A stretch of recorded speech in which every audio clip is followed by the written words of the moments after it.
What's up, ladies and gents, Ghost here, and today I'm going to be discussing the newest server-side patch that DICE have applied to Battlefield 4. Now, we have, of course, had a pretty hefty client-side patch prior to Naval Strike coming out, and that has addressed quite a lot of the issues. Many of the issues that were with attack helis, they buffed the gunner damage, they buffed the Zuni rockets, and I'll actually link that video on screen now so you can see exactly what they did there if you're at all interested. But long story short, the attack helicopters are still not viable. They're really just terrible when it comes to survivability. They cannot get anything that even resembles a kill streak. You literally just go in, you maybe take out a tank or a few infantry, and you just end up getting disabled or instantly killed. However, DICE have just put out this new server-side patch a couple of days ago, and it seems that they're really addressing some of the issues when it comes to the helis. So here's a few of the things that they have decided to buff here. First of all, they have buffed the recycle time of ECMs. Previously, it took 30 seconds for your ECMs to recharge after we finished using it. It now only takes 25 seconds. And similarly, flares have been buffed as well. They take a little bit less time to recharge before, so they used to take 25 seconds, and they now only take 20 seconds. Now, not only does this buff go for the scout heli and the attack heli, but also for the jets, which is, of course, my vehicle of choice and one of the things I'm the most stoked for here. I think this is a great change. The ECM and flares didn't used to have this longer cooldown back in Battlefield 3, and the only reason I can really think that they decided to lengthen that cooldown for Battlefield 4 is because of the new disable system. Back in BF3, you would get disabled instantly by one IGLA or one Stinger, and that is of course no longer the case. You don't get disabled, you just take a mobility hit. But nevertheless, I feel that the timers on the ECM and flares were a little bit too hefty, so that's a great change and should definitely help attack heli pilots survive a little bit longer just by reducing that cooldown. Now, on top of that, they have also gone and put another nerf on the active radar missiles on the ground. So I believe what they mean by that is active radar missiles on stealth jets will remain unchanged, but any ground vehicle such as the mobile AA will be affected by this. And they've actually reduced the cone at which the missiles will lock onto enemy targets from 5 degrees down to 2 degrees. So if you imagine that where you're looking within the game all around you, that is like 360 degrees, previously to this patch going out, you had a 5-degree window, so if you fired those missiles anywhere within those 5 degrees that you were looking, it would lock onto a vehicle within that range, and you could essentially fire the missiles from a pretty far distance and still get them to lock onto enemies. And of course, ECM doesn't work against it, flares don't work. It's pretty much nothing you can do, so they were a little bit overpowered. Great to see them reducing this now to 2 degrees. That's essentially going to mean that they're not going to be able to use active radar missiles on vehicles that are so far away. Now, the next change that they have implemented is actually some nerfs to the IGLAs and Stingers themselves. So now the damage has been brought down from 45%, which is what they previously used to do against scout helis, attack helis and jets. That has now been brought down to 35% per shot. So pretty hefty change there. It's still only going to take you 3 shots to kill a jet, a scout heli or an attack heli all in all, but it's still going to give you a little bit more of a window. I mean, you can imagine before you get hit by 2 Stingers or IGLAs, 45%, that's 90% damage. You're on 10% health, and you're going to be so vulnerable at that stage. You know, I think you get disabled at 10%, so you're pretty much going down for good then. But with this way, 35% times 2, that's only 70% damage, so you still have 30% of your armor left. That really gives you the opportunity to sort of get out of dodge if you're in a scout heli.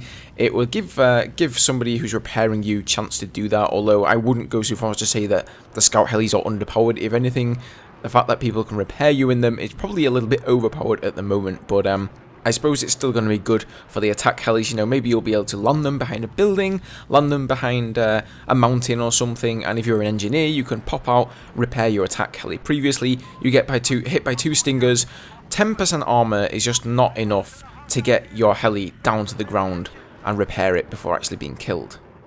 They've also toned down the helicopter flip that is caused by the Stingers and IGLAs.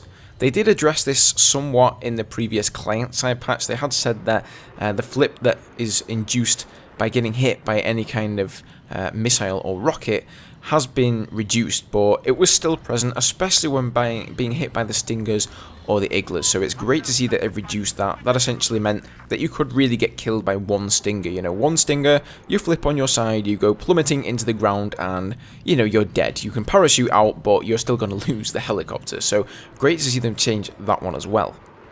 Now, something else here that is quite interesting, actually, is that they've actually nerfed the attack heli in one way. They've gone ahead and nerfed the Zuni rockets, which is quite funny because in the client-side patch, they buffed the Zuni rockets to try and get them in line with the other choices that you had for your primary weapon as an attack heli pilot. And in doing so, they buffed them a little bit too much. Lots of people, including a guy called Age1000, he put out a video talking about the Zuni rockets and how they were just too OP now. You could literally do a run by and take out a tank in one foul swoop as long as you hit him with all your Zunis.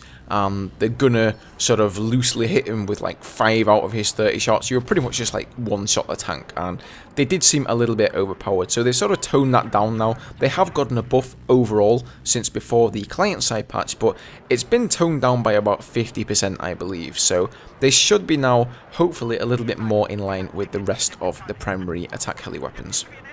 One more thing that is interesting, and it may seem a little bit off topic here, it's not really related to the helicopters themselves, but it is actually related to the AWS, the new Naval Strike LMG that everyone's been talking about, everyone's been raving about. I think, you know, guys, we may have talked about it a little bit too much because they've actually gone and decided to slap a nerf on it. Yep, it has had its side-to-side recoil nerfed now. I think they felt that with having 800 rounds per minute and being that accurate with that little recoil, it was a little bit overpowered, and indeed everyone was saying, you know, this is hands down the best LMG. Everyone's been using it. People have been saying it's better than the MG4, which sort of used to be everybody's, well, a lot of people's favourite LMG. So, you know, it probably was needed, but I kind of feel like, you know, when everyone goes raving about a new weapon that comes out, DICE are just like, nerf it! It may not be this way. But, yeah, I don't know. Maybe it was needed, I suppose. You know, that thing did kind of feel, to me at least, like it was an assault rifle with 100 rounds in the magazine. Alright guys, so that's about going to do it for this video.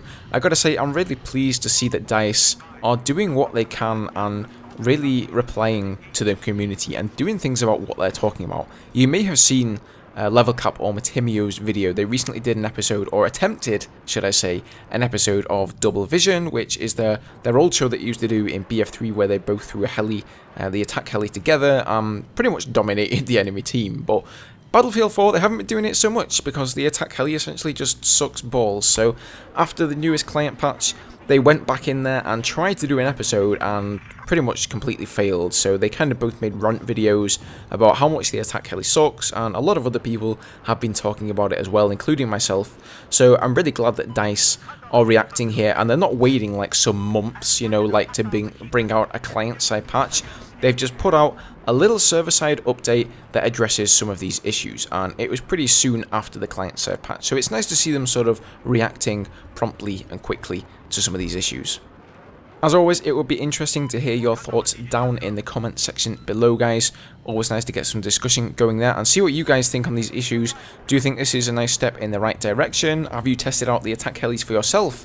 And are they a little bit better now? Do they have a little bit more survivability and allow you to sort of get away with being a little bit more daring in them? Or do they still suck, you know? Do they need more buffs, more nerfs to the AA and that sort of thing? Personally, I kind of feel like I wish they would just do away with active radar missiles completely. I just feel like they ruined the game. I think it was a mistake for DICE to put them in there. I really don't know what they were thinking, putting in a missile that completely overcomes countermeasures 100%. You know, what is the point of saying, okay, let's put countermeasures in the game, and then let's put missiles in the game, and they can be countered by these countermeasures, and then being like, oh, but you can get this one missile that just completely ignores countermeasures. Like, it just seems really backwards to me. It sounds like having a first-person shooter where you have one weapon that is just completely OP, and that's the weapon that everybody uses. It just seems as stupid as that to me, and I really wish DICE would just sort of bite the bullet and say, you know what,